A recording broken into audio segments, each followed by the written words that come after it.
معكم أسامة رئيس تعاونية حلويات المسفيوي. هذا فرع ديال محل ديال حلويات اسفي. عندنا محل في اسفي، فقررنا كانوا عندنا لي كوموند كثار في كازا، الناس كيطلبوا الحلوى ديالنا، فقررنا اننا نديروا فرع في كازا.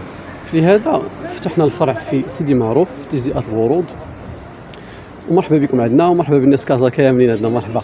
نعم. التجربه ديالنا حنا كتعاون ديال حلويات المسفيوي كنا كنديروا الجمله، فحنا كنا كنفورنيو على بزاف ديال المحلات، فقررنا اننا حنا نقدموا هذه الخدمه للناس، اللي هي اننا تكون حنا اللي كنعطيو الناس الحلوى باثمنه مناسبه. يعني الاثمنه اللي عارفين الناس اللي متابعينا في الانستغرام ولا التيك توك راه عارفين الاثمنه اللي عندنا تقريبا من احسن الاثمنه اللي في المغرب كامل. فلهذا قررنا نديروا محل في كازا.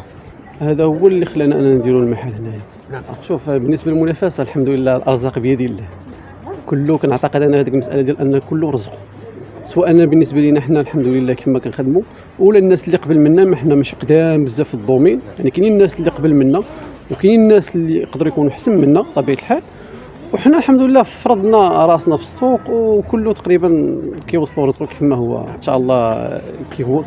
كما معروف هو ان الحلويات من قديم الزمان عندها مستقبل، يعني الحاجه اللي كتكون مداومه، يعني سواء في المناسبات اللي كتكون على الطلب كبير، سواء أن في الايام العاديه. حتى الايام العاديه كتكون الحلوى يعني خارجه، يعني الحمد لله كنظنوا فان خير ان شاء الله.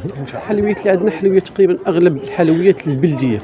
عندنا غريبات، عندنا لي صابلي، عندنا الكعب الغزال، حلاوه اللوز تقريبا كاملين. عندنا المصابان اللي هو الاصل ديال اسفي، مصابان والمورانك، وكاين اللي كيطلق عليه واحد الاسم اخر ديال المايز، شي حاجه بحال هكا ما عقلتش على الاسم ديالو بالضبط.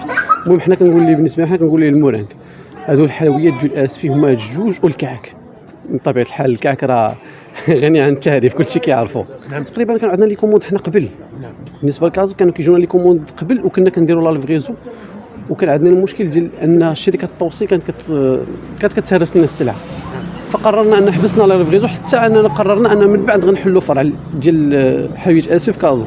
والحمد لله جاوا الناس، اللهم بارك، راه تبارك الله. جاوا الناس قبل الافتتاح، جاوا تقريبا يومين 3 ايام دابا باش جاوا، كنا درنا لهم فيديو وتبارك الله جاوا الناس. الحمد لله كنظنوا ان خير كاين هنايا في كازا. بالنسبه للمحل كاين في سيدي معروف في تجزئه الورود اونفاس مع مسجد التقوى. كيبقى مسجد التقوى هنا، وكاين حنا ورا الادارسه. مسجد الادارسه راه هو اللي معروف بزاف، حنا من وراه. هذا هو النعت. وكاين حتى النعت في جوجل ماب، يعني حتى اللي درتي حلويات اسفي بالعربيه في جوجل ماب كازابلانكا راه غتطلع لك لوكاليزاسيون حتى لهنا، وتيستينا من سونتر فيل حتى للمحل. عطاتنا داكشي اكزاكت. مرحبا.